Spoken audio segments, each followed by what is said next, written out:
नमस्कार, चंद्रलोक में आपका स्वागत है। आज का टॉपिक है nutrition in human beings. Nutrition in human beings यानी कि मानव में किस प्रकार से न्यूट्रिशन होता है, पोषण किस प्रकार से होता है, यानी फूड को किस प्रकार से मनुष्य लेते हैं और उसे पचा करके उसके उपयोग में लाते हैं, इसके बारे में आज हम लोग पढ़ेंगे।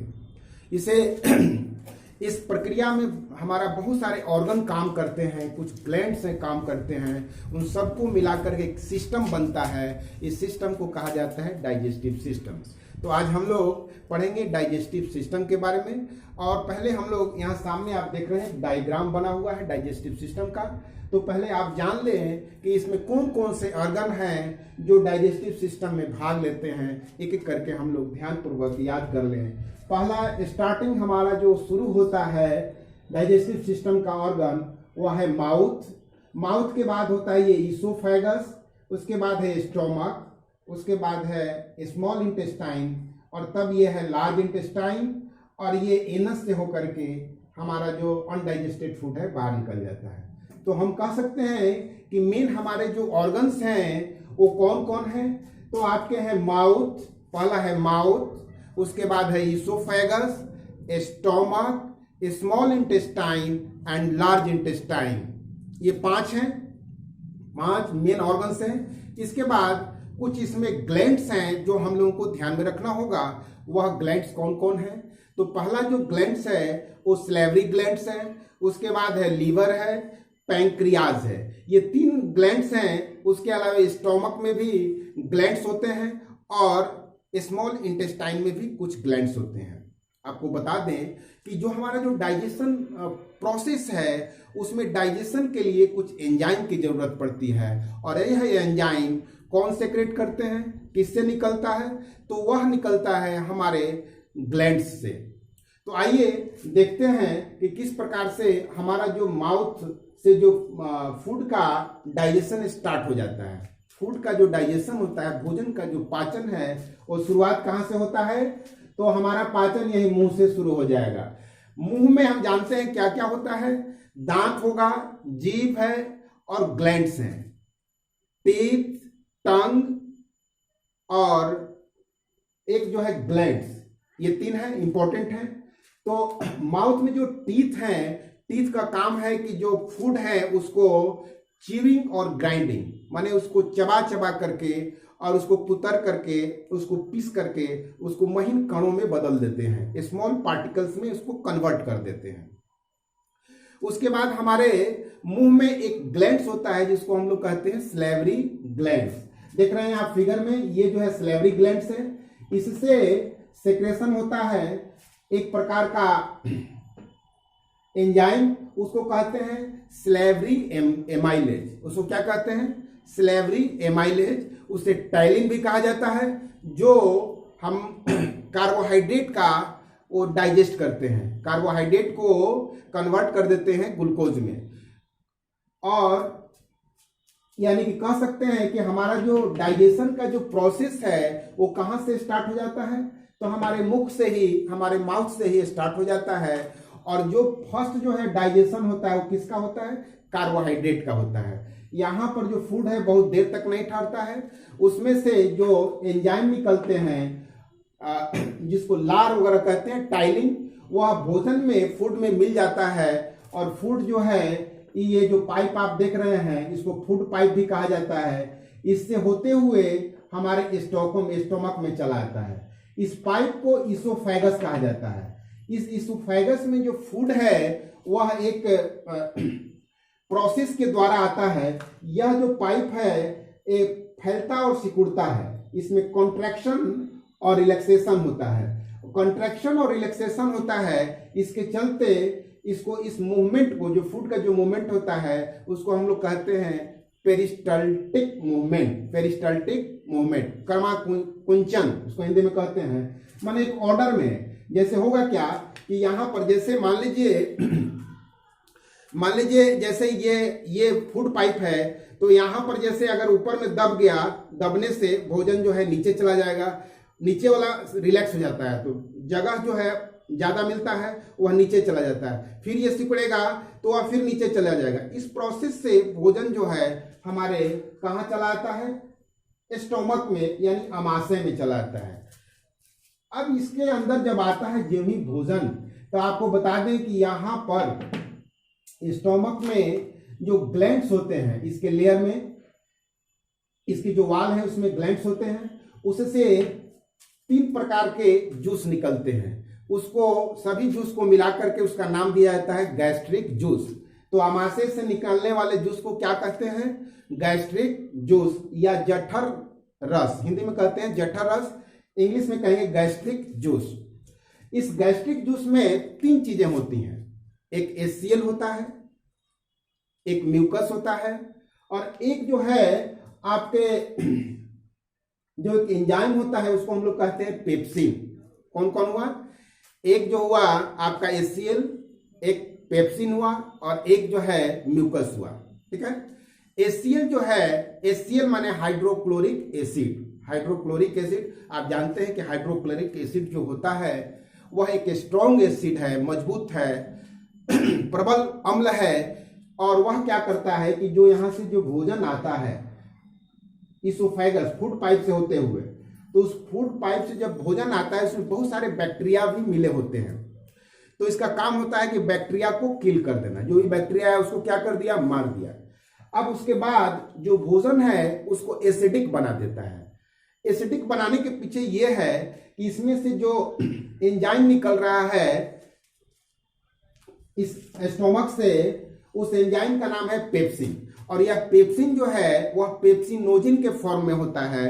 तो पेप्सिनोजिन को पेप्सिन में कन्वर्ट कर देता है HCl, और तब यह जो है काम करने लायक, पचाने लायक हो पाता है, और फूड को एसिडिक बना देता है। ये 2 काम हुआ, मेन काम हुआ उसको एसिडिक बनाना, उसके बाद है पेप्सिनोजिन को पेप्सिन में कन्वर्ट करना, और एक और कर सकते हैं कि जितने सारे बैक्टीरिया आते हैं आपके बाहर से या फूड के साथ जो लगे हुए रहते हैं, उन बैक्टीरिया को किल करना, मार देना, यही काम है HCl का।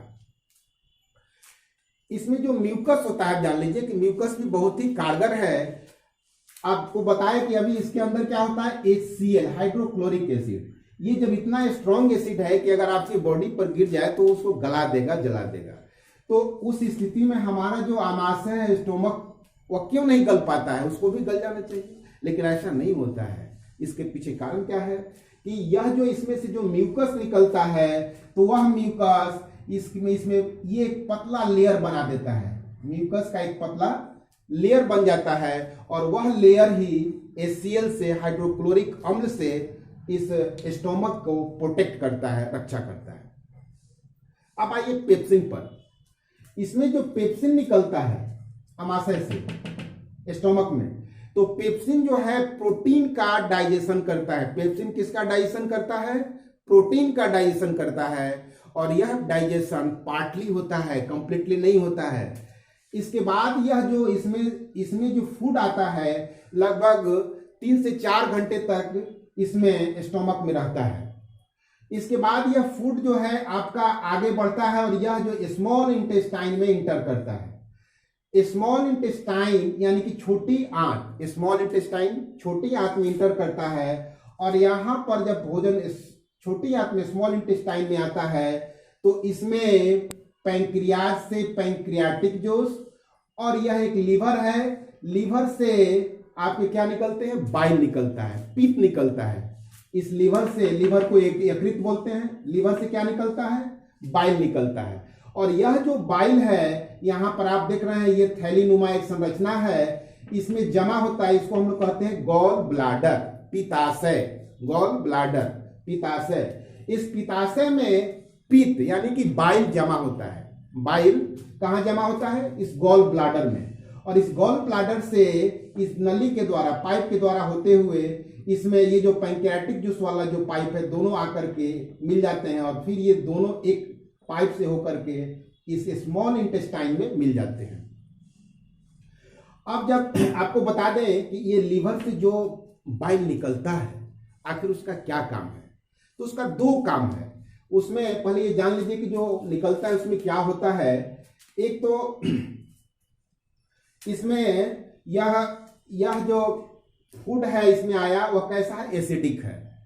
एसिडिक फूड को यह जो इसमें से जूस निकला वह एल्कलाइन कर देता है। क्या कर देता है, एल्कलाइन कर देता है, यानी क्षारीय बना देता है। अम्लीय से उसको क्षारीय बना दिया। और जो इसमें फैट होता है उस फैट को छोटे छोटे ग्लोब्यूल्स में, छोटे छोटे पार्टिकल्स में उसको तोड़ देता है। और इस प्रोसेस को, जो तोड़ने की प्रोसेस है, और वह जो भोजन है वह क्या हो जाता है, बहुत ही पतला मुलायम हो जाता है। उसको कहते हैं इमल्सिफिकेशन। फूड जो फैट है उसको छोटे छोटे स्मॉल पार्टिकल्स में तोड़ देता है, इसी को कहते हैं इमल्सिफिकेशन। अब यह जो भोजन, जो इमल्सिफाइड जो फूड है, इसमें जब आता है तब इससे निकलने वाला जो एंजाइम है इस पर काम कर पाता है, नहीं तो नहीं। अगर ऐसा नहीं होता, लीवर से वो जो बाइल अगर नहीं मिला होता तो इससे निकलने वाला जूस वो नहीं पचा पाता। और आपको बता दें कि ये जान लीजिए कि ये स्मॉल इंटेस्टाइन में कंप्लीट डाइजेशन होता है। तो कंप्लीट डाइजेशन आपने देखा कि यहाँ कार्बोहाइड्रेट, यहाँ पर कुछ प्रोटीन का पार्शियली डाइजेशन हुआ, लेकिन इसमें से जो निकलता है पैंक्रियाज, इसको अग्न्याशय कहते हैं, पैंक्रियाज अग्न्याशय। पैंक्रियाज से जो एंजाइम निकलता है उसमें 3 प्रकार के एंजाइम होते हैं। कौन कौन, तो आपको याद रखिए, LAT 3 प्रकार के एंजाइम किससे निकला, पैंक्रियाज से। L for lipase, A for amylase, T for trypsin, इस प्रकार से LAT, lipase amylase trypsin, lipase amylase trypsin कहां से निकलता है, पैंक्रियाज से निकलता है। अब यह इसमें काम देखिए, लाइपेज का काम है जो फैट है उसको ये डाइजेस्ट करता है। लाइपेज किसको डाइजेस्ट करता है, फैट को। फैट को डाइजेस्ट करके उसको पचा करके किसमें कन्वर्ट कर देता है, तो उसको आपको फैटी एसिड और ग्लिसरॉल में कन्वर्ट कर देता है। एमाइलेज जो निकलता है इसको हम लोग कहते हैं पैंक्रियाटिक एमाइलेज, जो कि पैंक्रियाज से निकला तो पैंक्रियाटिक एमाइलेज। यहां पर सलेवरी ग्लैंड से निकला था तो इसको हम लोग कहते हैं सलेवरी एमाइलेज। अब आइए, यह जो एमाइलेज है वो कार्बोहाइड्रेट का पाचन करता है। और ट्रिप्सिन निकलता है, T फॉर ट्रिप्सिन। ट्रिप्सिन वो किसका पाचन करेगा, किसको डाइजेस्ट करेगा, तो प्रोटीन को करता है। आप याद रखिए, यहां पर क्या निकला था, पेप्सिन। इसमें निकला था पेप्सिन जो प्रोटीन को पचाया। यहां से भी निकला, वो क्या निकला, ट्रिप्सिन। पेप्सिन ट्रिप्सिन, देखिए बोलने में भी साउंड भी सेम है, पेप्सिन ट्रिप्सिन।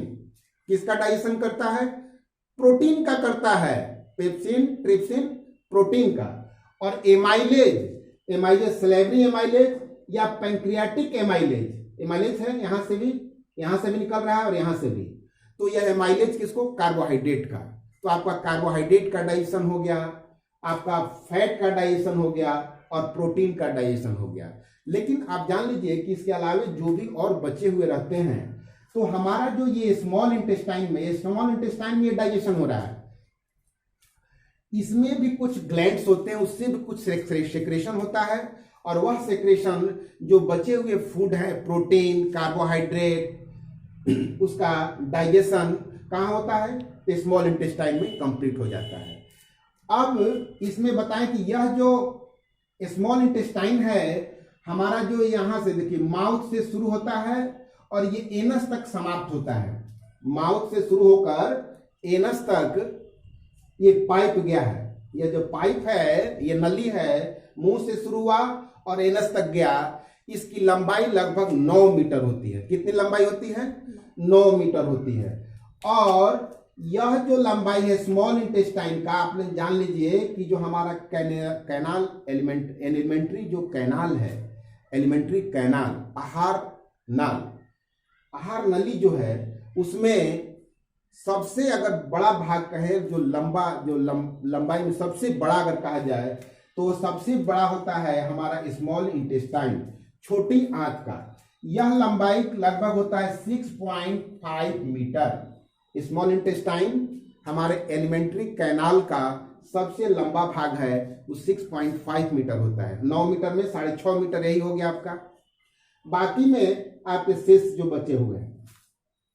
अब इसमें जब कंप्लीट डाइजेशन हो जाता है तो डाइजेशन के बाद इसमें इस भाग में नीचे वाला 3 भाग में बटा होता है, डिओडेनम, जेजुनम और इलियम। डिओडेनम, जेजुनम और इलियम, ये हमारा स्मॉल इंटेस्टाइन 3 भाग में बटा होता है। तो डाइजेशन के बाद इलियम में हमारा फूड पहुंचता है, स्मॉल इंटेस्टाइन के इलियम में। और इलियम में वहां पर क्या होता है कि फिंगर लाइक प्रोजेक्शन होता है। फिंगर लाइक प्रोजेक्शन होता है यानी उंगली जैसी संरचना उसमें पाई जाती है। कैसी संरचना पाई जाती है?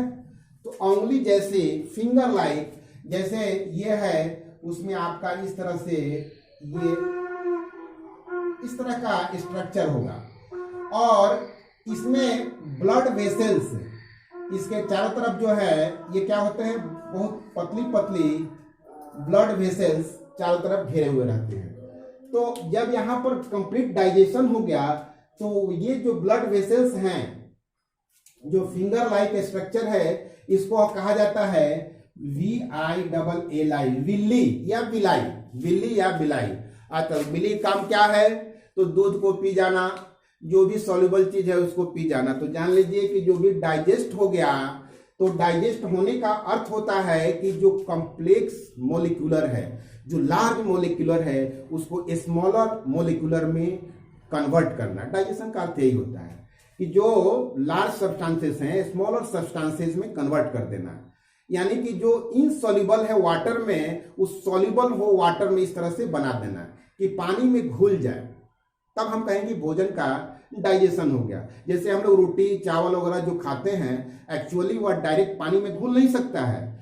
इसलिए डाइजेशन का मतलब हुआ कि उसको इस तरीके से कन्वर्ट कर देना कि वह पानी में घुल जाए, सॉल्युबल हो जाए।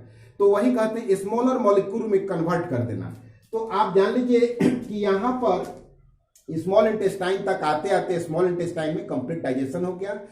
तो अब ये जो फिंगर लाइक स्ट्रक्चर है इसमें वो क्या करते हैं कि जो डाइजेस्टेड फूड है, जैसे कार्बोहाइड्रेट बदला ग्लूकोज में, प्रोटीन बदला एमिनो एसिड में, फैट जो है फैटी एसिड और ग्लिसरॉल में, इनको glucose, amino acid, fatty acid और ग्लिसरॉल को, यह जो फिंगर लाइक स्ट्रक्चर है इसमें वो क्या करते हैं कि चारों तरफ जो ब्लड वेसल, पतली पतली रक्त की नलिकाएं होती हैं, उस पचे हुए भोजन को क्या करते हैं, एब्जॉर्ब कर लेते हैं, खींच लेते हैं और शोषित कर लेते हैं।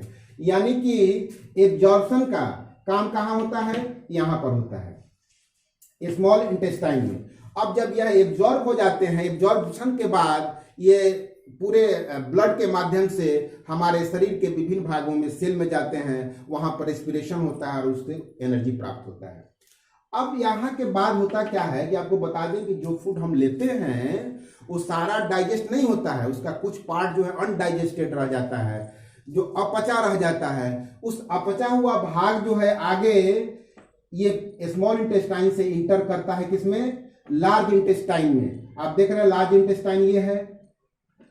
लार्ज इंटेस्टाइन में भी फिंगर लाइक स्ट्रक्चर होता है, लेकिन उसका काम क्या है? उसका काम यही है मात्र कि इसमें जो पानी है, वाटर है, उन सारे वाटर को एब्जॉर्ब करना।